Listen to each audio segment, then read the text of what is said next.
ce nouveau numéro des Entretiens des éveilleurs, nous avons le plaisir de recevoir la directrice de l'Institut des sciences sociales, économiques et politiques, Marion Maréchal, qui est aussi une observatrice avisée de la vie politique française et de l'actualité. Voilà, on ne peut pas démarrer en septembre 2020 une interview sans parler de Covid, puisque nous parlons Covid toute la journée, nous respirons Covid, nous souffrons Covid, nous mourons parfois même Covid, et nous en rions aussi d'ailleurs. Je dis ça parce que typiquement la semaine dernière, Elisabeth Borne, qui est notre ministre du Travail, a dit que si les Français se comportaient bien en entreprise et respectaient la règle d'hygiène, ils pourraient de temps en temps enlever leur masque pour respirer, quand même plutôt sympathique. Ou alors le préfet des Bouches-du-Rhône qui disait que le port du masque était obligatoire sur la plage, mais qu'avant de se plonger à l'eau, on pouvait enlever son masque. Vous me direz, en même temps, c'est des précisions utiles, puisque je vous signale qu'à Nice, Christian Estrosi a obligé le port du masque jusque dans la voiture. Oui, donc, voilà. Et peut-être, un jour ce sera peut-être même jusque sous la couette. Okay. Probablement, dans la course à l'échalote, ça serait quand même un peu dramatique. Enfin bref, tout ça pour dire que, en gros, nous vivons une dictature sanitaire où on prend juste les Français pour des imbéciles, où il y a vraiment un sujet sanitaire grave en France. Je ne pense pas qu'il y ait une volonté, si vous voulez, de s'inscrire dans un schéma dictatorial. Je ne sais pas non plus si on peut imaginer qu'il y ait derrière ça quelque chose de construit ou de semi-complotiste, mais je crois en revanche qu'il y a une espèce d'hystérie et d'angoisse générale à laquelle les élus n'échappent pas. Il y a probablement aussi une démarche de protection pénale de la part des élus. Comme de manière générale, dans les politiques publiques, on n'a plus vraiment le sentiment que les élus font le travail. Bon, là, ils ont des mesures très concrètes, très visibles, sur lesquelles ils donnent le sentiment d'être efficaces, actifs, engagés. Et puis, il y a probablement aussi l'idée de justifier un peu a posteriori les mesures drastiques de confinement qui ont été prises il y a quelques semaines, qui vont avoir des conséquences absolument dramatiques sur le plan économique. Et donc finalement, faire perdurer cette crise sanitaire, c'est une manière aussi de justifier la gravité des décisions qui ont été prises. Enfin, je pense, voilà, c'est probablement un mix de tout ça. Certainement, y a-t-il aussi peut-être, en effet, l'idée, comme on a pu le voir d'ailleurs aussi au Liban, de taire certaines contestations, de limiter les manifestations de rue, l'arrivée nouvelle de manifestations de gilets jaunes. Voilà, je pense que c'est un peu un mix de tout ça. En tout cas, ce qui est certain, c'est qu'il y a un paradoxe aujourd'hui à voir d'un côté une baisse significative du nombre de malades, notamment en réanimation, voire de morts, puisque les courbes sont aujourd'hui quasi nulles depuis maintenant près de 3 mois, que le rebond annoncé n'arrive pas et qu'en parallèle, on va vers des mesures de plus en plus drastiques, de plus en plus contraignantes, de plus en plus difficiles d'application, notamment pour les petites TPE, avec des protocoles illisibles, une espèce d'aléa complet d'ailleurs dans les contrôles, les fermetures administratives. On a vu encore la polémique des restaurateurs récemment. Et donc, évidemment, le paradoxe d'avoir d'un côté un plan de relance qui se veut très volontaire, massif, et de l'autre, contexte et des mesures gouvernementales qui ne contribuent pas à cette reprise économique et à un retour de la consommation. Mettre l'économie de tout un pays à genoux pour une grippette, ça me paraît totalement invraisemblable. Alors il y a une autre hypothèse, c'est que ce soit une technique aussi de diversion, c'est-à-dire détourner l'attention des Français des vrais problèmes. Et il se trouve que l'été a été particulièrement meurtrier, il y a eu des émeutes dans les banlieues, il y a eu des casseurs à la sortie des matchs de foot du PSG, Bayern, etc. Plus, sans parler de ce pauvre chauffeur de bus à Bayonne qui s'est fait massacrer. La question c'est, est-ce que l'occupation nuit et jour de l'espace médiatique par le coronavirus, ça sert à dissimuler aux Français les vrais problèmes ? C'est ce qu'on disait au début de cette interview, c'est qu'il y a probablement une partie de la stratégie gouvernementale qui consiste à un peu noyer le poisson à travers cela. C'est possible, ça fait partie en tout cas probablement d'un tout. On voit bien aujourd'hui le discours politique commence à s'installer. Je l'ai vu de la part de différents ministres qui expliquaient qu'en fait finalement avant la crise sanitaire, l'économie allait merveilleusement bien, les réformes d'Emmanuel Macron étaient formidables et portaient leurs fruits. Et puis mince, la crise est arrivée. Donc aujourd'hui, si nous sommes dans cette situation, c'est évidemment uniquement conjoncturel et ça n'est en rien lié aux réformes ou à l'absence de réformes qu'Emmanuel Macron aurait pu conduire. Donc on voit bien qu'évidemment, en tout cas, ils se saisissent de la conjoncture, si je puis dire, pour justifier un certain nombre de choses et pour ne pas en traiter d'autres. Alors après, moi je crois qu'ils ne pourront pas éternellement échapper au débat parce que malgré, c'est vrai, vous avez dit, l'accaparement du monde médiatique de l'espace médiatique par cette crise, on voit bien malgré tout que l'été a été tellement meurtrier que le débat s'est malgré tout imposé d'une certaine manière. Donc je pense que le gouvernement se trompe en espérant, à travers la distribution de chèques frénétique pendant 1 an et demi ou à travers la saturation de la communication gouvernementale sur la crise sanitaire, je pense qu'il se trompe en espérant échapper à tous les sujets essentiels. Mmh.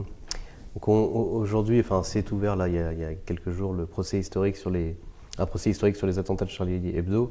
On voit bien que voilà, ça fait 2015-2020, 5 ans après, rien n'a changé et peut-être même les choses se sont aggravées.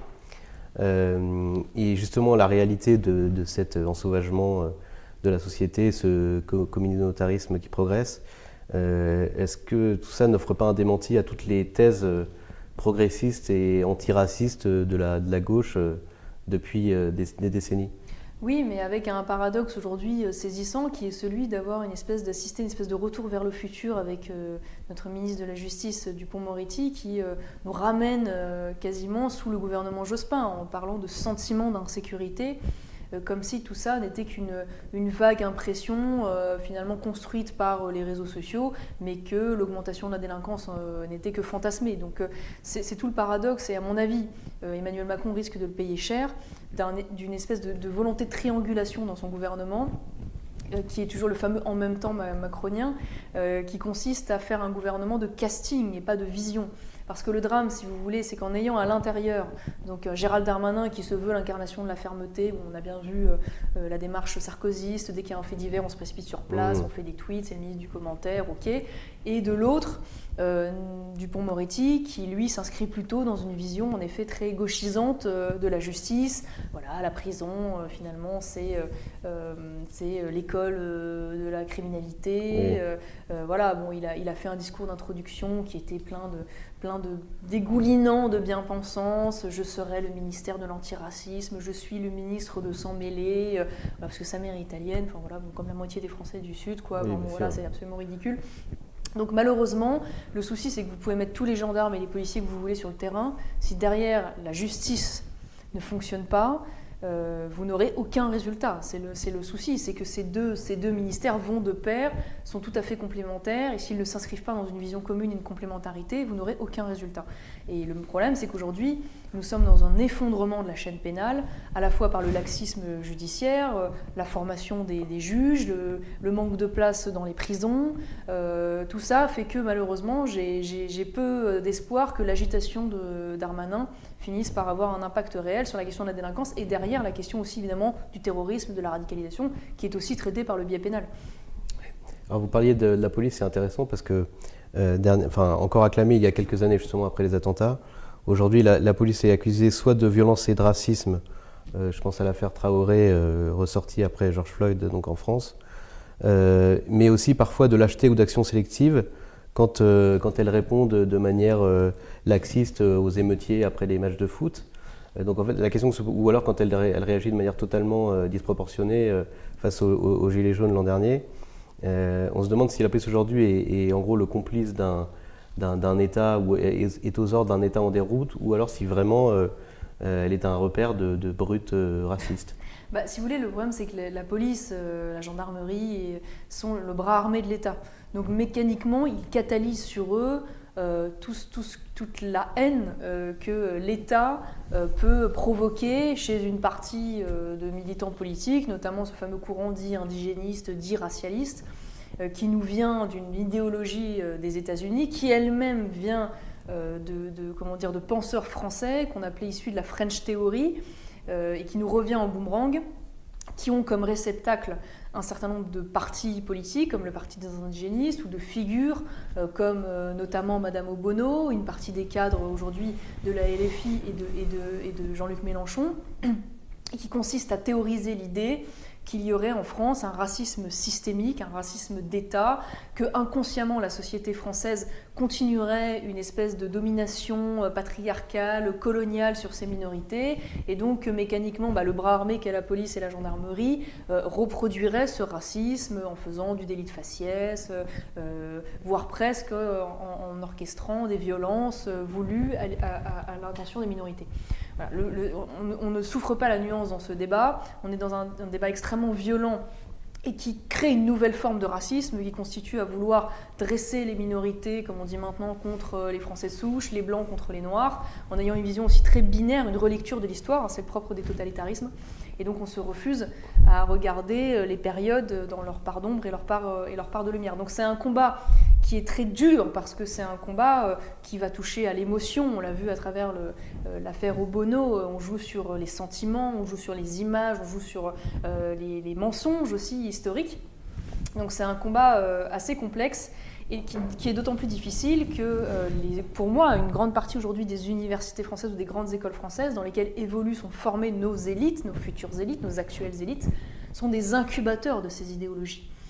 J'en veux pour preuve la liste de lecture, par exemple, de Sciences Po Paris cet été, qui a invité un certain nombre de lectures et qui faisait l'apologie d'ouvrages qui eux-mêmes défendaient le fameux privilège blanc, voilà, ce fameux racisme d'État des démocraties occidentales. Donc c'est vraiment, ces universités, ces écoles sont phagocytées par ces idéologies, ce qui rend évidemment le combat d'autant plus difficile parce que c'est tentaculaire, si je puis dire. Alors pour revenir du coup juste sur l'affaire Obono, on parlait tout à l'heure de la gauche étonnamment silencieuse sur tous les actes de violence qui ont été commis cet été notamment, et tout d'un coup l'acclamation de son indignation quand Valeurs Actuelles publie une fiction sans doute qui a été en tout cas mal comprise sur les mensonges de la gauche et notamment des mouvements indigénistes et racialistes sur l'esclavage et la colonisation. Est-ce que vous partagez d'abord cette indignation de la classe politique, parce que je dis la gauche, mais...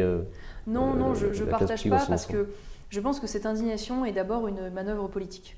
Peut-être y a-t-il des personnes sincèrement émues, c'est vrai que le dessin n'est pas très adroit, disons-le, mais je pense que tout ça est d'abord une stratégie politique qui vise à fragiliser un journal qui est un journal qui ne vit pas de subvention publique, je le rappelle, qui est Valeurs Actuelles, qui est un journal de droite, qui mène un combat, c'est vrai, idéologique, à travers des fictions qu'on peut aimer ou pas, qui était ce fameux scénario d'été, qui consistait à vouloir projeter des personnalités politiques actuelles dans le passé, et là, en l'occurrence, de prendre de manière ironique, évidemment, Madame Obono, qui se fait le porte-voix, finalement, de cette lecture très manichéenne de l'histoire, qui consiste à dire que les Blancs sont les éternels coupables de l'histoire de l'humanité, et que les Noirs en sont les éternelles victimes, notamment à travers l'esclavage. Donc, ils prennent à dessein cette personnalité, ils la plongent dans cette affaire de la colonisation intra-africaine, où évidemment des tribus noires vendent des noirs qui parfois eux-mêmes sont vendus à des maghrébins. Voilà, donc c'était une manière, si vous voulez, de mener un combat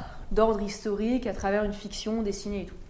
Mais le paradoxe étant qu'on a le droit donc, à un tombereau d'insultes contre VA, d'indignation, voire même de poursuites judiciaires, orchestrées notamment par le parquet, au moment même où se tient le procès des complices des meurtriers de Charlie Hebdo, donc au moment où on est tous Charlie, on défend le droit à la caricature, à la moquerie, à l'humour, on défend le droit de blasphémer, voilà. Et le discours d'Emmanuel Macron sur les 150 ans de la proclamation de la République, qui lui-même rappelle ce droit à la liberté d'expression, alors même qu'il a partagé son indignation pour Madame Obono. Donc on voit bien qu'il y a un deux poids, deux mesures, d'où le fait que, selon moi, il y a derrière cela une manœuvre politique. Et je crois qu'il est très important de rappeler que Madame Obono, qui se complaît dans cet discours d'émotion, j'ai mal à ma France, est une femme qui elle-même tient des propos politiques extrêmement durs, que je qualifierais même de racistes. Contre la France, absolument, elle avait défendu à l'époque les chanteurs qui chantaient « Nique la France » au nom de la liberté d'expression. Là, c'était pas grave de choquer les Français. Oui, et puis elle avait été interrogée sur RMC ce jour-là, et elle refusait pour le coup de dire vive la France. Elle refusait de dire vive la France, elle a eu des propos extrêmement ambigus au moment des meurtres de Charlie Hebdo. L'un des premiers tweets qu'elle a fait au moment de la nomination du Premier ministre Jean Castex, c'était de dire cet homme blanc, je ne sais plus, cumulard, techno, mais enfin voilà, elle dénonçait le fait qu'il était blanc. Je veux dire, imaginez si on s'était retrouvé dans la situation inverse. Voilà. Donc je crois qu'il y a surtout l'importance de ne pas céder à ce véritable terrorisme intellectuel qui se manifeste par des poursuites, des condamnations, mais aussi une marginalisation sociale et professionnelle, parce qu'il faut quand même constater que ces journalistes de Valeurs Actuelles, et notamment Geoffroy Lejeune, le directeur de la rédaction, a été évincé de LCI, seront probablement évincés de d'autres plateaux de télévision, donc c'est là une aubaine. Donc je crois qu'il y a vraiment un combat intellectuel et un courage à avoir pour dénoncer cette vision binaire du monde qui consiste à vouloir dresser les communautés les unes contre les autres, à l'opposé finalement de la tradition, pour le coup aussi républicaine française, entre autres, mais bien au-delà, et à rappeler des évidences. Je veux dire, on parlait tout à l'heure par exemple du contrôle faciès, le fait que les policiers... Je vous donne un exemple tout simple qui devrait parler à tout le monde. Demain, un Français d'origine africaine qui se balade dans le 16e bien habillé avec des mocassins, a-t-il plus de chances objectivement de se faire contrôler par un policier qu'un petit blanc en casquette jogging à Clichy? Bon, la réponse, je pense que tout le monde l'aura naturellement. Voilà, donc on n'est pas dans une lecture en fait raciale de la politique. Les choses sont plus complexes que ça, et je crois qu'il est important de le rappeler, et notamment l'affaire Obono en est une occasion. Mais c'est vrai que ce que les Français ne supportent pas, en tout cas, je pense que c'est cette schizophrénie, et c'est ce deux poids deux mesures, mais d'ailleurs que peut justifier Le Monde sans aucun problème, puisqu'en même temps ils défendent la liberté d'expression de Charlie Hebdo, et ils se réjouissent de l'éviction, et ils demandent même. Je crois que Geoffroy Lejeune a appris son éviction de LCI dans Le Monde. Oui, donc juste pour parler un peu d'Europe, on voit bien que l'Europe est silencieuse sur certains sujets, et sur d'autres, elle s'époumonne, mais en même temps de manière assez stérile.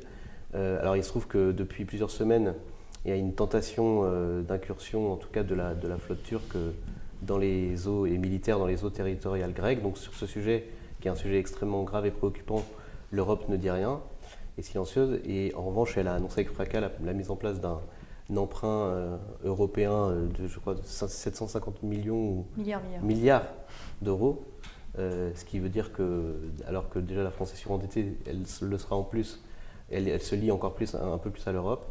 Voilà, qu'est-ce que ça vous inspire il y a deux sujets dans la question, deux sujets fondamentaux. La question de la Turquie, ce qui est étonnant, c'est qu'en fait ça fait des années que le problème existe, puisque déjà au moment de la guerre en Syrie, on avait constaté, ça avait été déploré, que la Turquie avait un rôle extrêmement ambigu à l'égard des islamistes. Il avait été attesté également qu'elle laissait passer sur la frontière syrienne des islamistes qui passaient par la frontière turque pour venir alimenter les rangs de Daesh.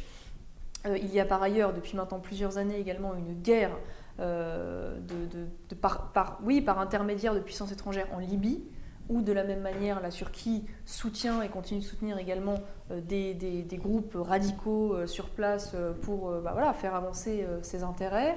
Il y a la question maintenant grecque qui est latente aussi depuis des années. Je rappelle qu'il y a aussi Chypre, la question chypriote aussi, qui n'est pas un petit sujet et qui existe depuis des années dans l'indifférence générale. Il y a la question maintenant grecque, puisque la Turquie en fait conteste la zone économique maritime grecque parce qu'elle a des vues sur un certain nombre de gisements énergétiques qui se trouvent là, et qu'elle est dans un rapport de force.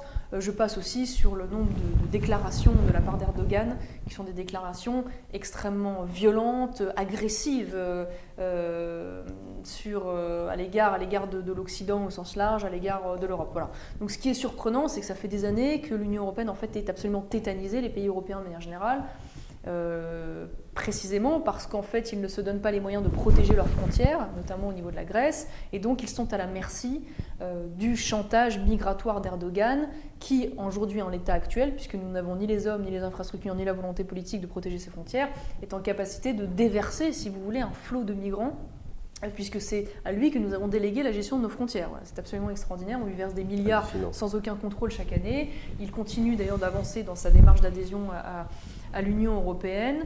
Donc c'est vrai que j'espère que la France, indépendamment de l'Union européenne, puisqu'il doit y avoir un conseil qui se réunit pour définir quelles seront les sanctions à prendre, je doute malheureusement que l'Allemagne, qui a des liens très étroits avec la Turquie, accepte d'aller vers de vraies sanctions. On a vu moins de précaution quand il s'était agi de punir la Russie. Immédiatement, des sanctions avaient été prises. Donc on voit bien que quand il y a volonté politique, il y a des incapacités. Donc Emmanuel Macron est allé faire une démonstration de force en Méditerranée.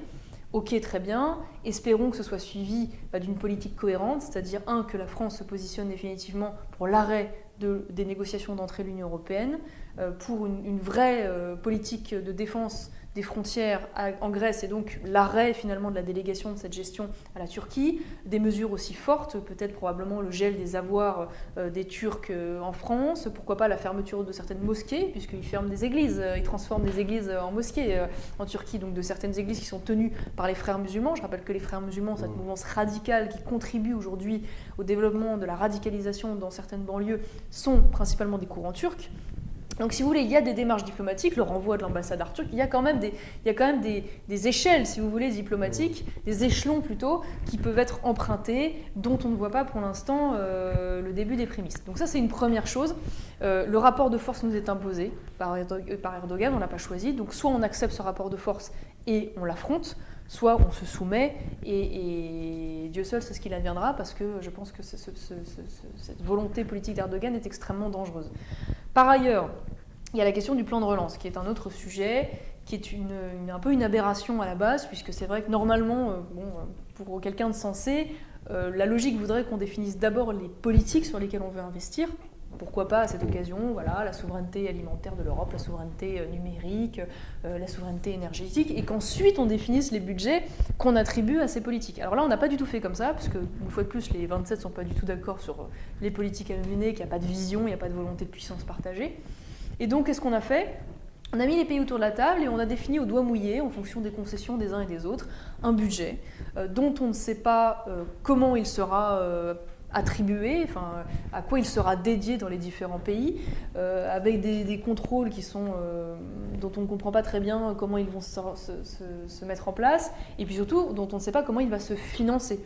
Puisque Emmanuel Macron est allé expliquer que, rassurez-vous, ces emprunts n'entraîneront aucune fiscalité supplémentaire en France, ok, qu'on aurait donc des impôts européens, bon, ok, ce qui est quand même un saut fédéral non négligeable, hein, donc déjà on est ravis de l'apprendre, et puis que ces impôts prendraient la forme de taxes carbone aux frontières pour les produits importés, de taxes sur les transactions financières, de taxes sur les GAFAM, voilà, très bien sur le papier, hein, toutes ces taxes, et ça demande le problème, c'est que si vous voulez, la taxe GAFAM, ça fait 2 ans que Bruno Le Maire tente de la faire avancer à l'Union européenne, ça fait 2 ans qu'il se casse les dents. Parce que le problème, c'est que l'Allemagne, qui est une puissance exportatrice, ne veut évidemment pas accepter que l'on puisse mettre des restrictions aux importations, de peur de voir s'appliquer sur ces produits des rétorsions finalement qui verraient ces produits taxés à l'export. Or, elle vit de ces exportations. Donc on voit bien là qu'il y a une espèce de nœud, une énième volonté de sauver l'Union européenne qui en fait ne fera probablement qu'aggraver de toute façon la situation. Et la France se retrouve donc avec 40 milliards de budget européen, donc non financé.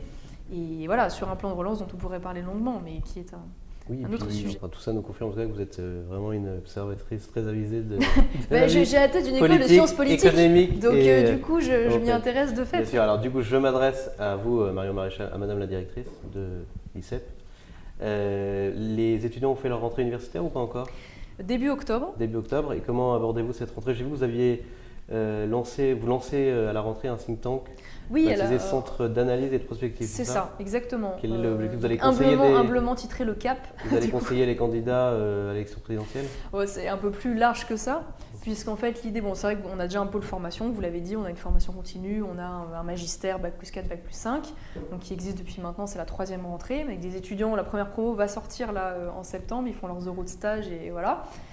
Et puis on aimerait développer en parallèle de ça un pôle recherche, donc qui serait l'équivalent, oui, d'un think tank, si on peut dire, avec des analyses opérationnelles qui vont traiter un certain nombre de sujets politiques qui, selon moi, sont peu ou mal traités dans le débat public et dont il serait utile de s'emparer pour alimenter un peu le débat que je trouve, pour moi, assez pauvre et assez insatisfaisant aujourd'hui. Alors, je trouve qu'il y a beaucoup de sujets qui sont absolument passionnants et tout à fait décisifs sur l'organisation territoriale, sur les institutions, sur la stratégie pour les villes moyennes, y compris sur l'écologie.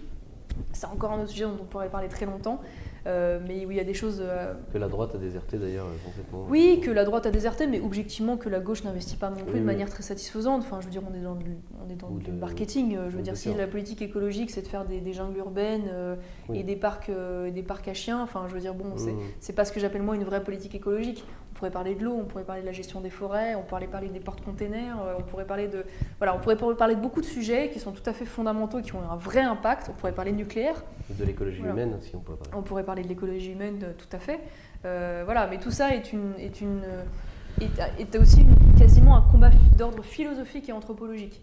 Parce qu'en fait, derrière les écologistes, il y a la remise en question, selon moi, de la lecture, de la vision chrétienne de l'homme, véritablement. C'est-à-dire que la civilisation chrétienne a porté une certaine idée de l'homme pendant des siècles, sur son rapport à la nature, sur sa dignité, sur la dignité humaine aussi, oui. Absolument, et puis sur le fait qu'il était amené, il n'était pas un animal comme les autres. Je veux dire, aujourd'hui, quand on écoute les écologistes, un homme ne vaut pas plus qu'un loup ou une huître, d'une certaine manière. Il n'est qu'un saccageur, il est tout à fait détestable, il serait presque souhaitable. Il y a une espèce de haine, d'un ethnomasochisme, une haine de soi. Oui, dans le foisonnement du vivant, à la limite, l'homme n'est pas supérieur à... Absolument. Il est un animal comme c'est une lecture, c'est une révolution dans nos civilisations. Je veux dire, jusqu'alors, quand on lisait le texte de la Genèse, l'homme dominait la nature, ce qui ne veut pas dire qu'il devait la saccager. Au contraire, il la dominait par son intelligence, par sa conscience, par son âme, mais cette domination impliquait une forme de responsabilité. Il était responsable de la nature. Voilà. Mais il n'était pas au même niveau que les autres. Et donc, toute cette lecture philosophique du monde, de l'homme, de la nature, induit beaucoup de choses, avec des conséquences parfois dramatiques aussi sur ce qu'on peut faire de la manipulation du vivant et de ce qu'on ne retient plus de la dignité humaine, puisque tout maintenant se marchandise. Et les écologistes sont les porteurs de cette vision dite progressiste, puisque en réalité, avant même de penser à la nature, très souvent, et on le voit au niveau des villes, les premières mesures qu'ils prennent sont avant tout des mesures dites sociétales. Voilà. Donc c'est pas un petit sujet, c'est un sujet fondamental, et il faut défendre la question écologique, mais il faut la défendre à l'endroit, et non pas à l'envers comme le font aujourd'hui les soi-disant écolos en tout cas. Il faut qu'on commence par s'occuper du pangolin qui nous a transmis le coronavirus. Le pauvre pangolin, il est une victime indirecte. Bien, cher Marion Maréchal, nous arrivons à la fin de cet entretien. J'ai juste une dernière question. Envisagez-vous un retour dans la vie politique avant les prochaines présidentielles, au vu de tout ce contexte politique que vous avez décrit assez brillamment d'ailleurs? Alors je vais pas vous surprendre, puisque c'est une réponse qui m'est souvent posée, pour être honnête avec vous, et à laquelle j'ai déjà répondu, je m'en sens en toute honnêteté. Aujourd'hui, vous l'avez vu, moi je suis investie avec l'ICEF, je pense que c'est un combat tout à fait essentiel, le combat éducatif, d'avoir des petits îlots de résistance, culturels, c'est important. Et puis en plus, je pense que c'est l'un des véritables leviers qu'on ait. Parce que, vous l'avez dit, les Français sont inquiets, ils sont en perte aussi de repères, ils sont en une forme d'amnésie historique dont ils souffrent. Et donc je pense que naturellement, ils se tourneront dans les années à venir vers ces îlots de résistance, donc dans lesquels ils retrouveront finalement la chaîne du temps, le déracinement, ils vont soigner ce déracinement qu'on leur a imposé. Et donc je pense qu'il faut construire ces îlots, il faut les consolider. Donc ça, c'est une première chose.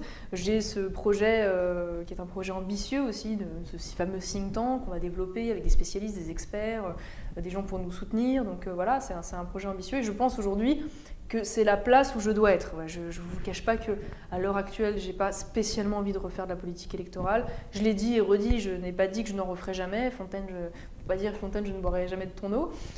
Mais pour l'instant, j'ai envie de mener ce combat culturel, éducatif. J'ai une liberté que je n'avais pas jusqu'alors lorsque j'étais dans un parti politique. J'ai pris un peu goût à cette liberté, je ne vous le cache pas. Donc voilà, si je refais un jour de la politique, j'ai envie de pouvoir le refaire aussi librement à un moment donné où j'ai vraiment envie.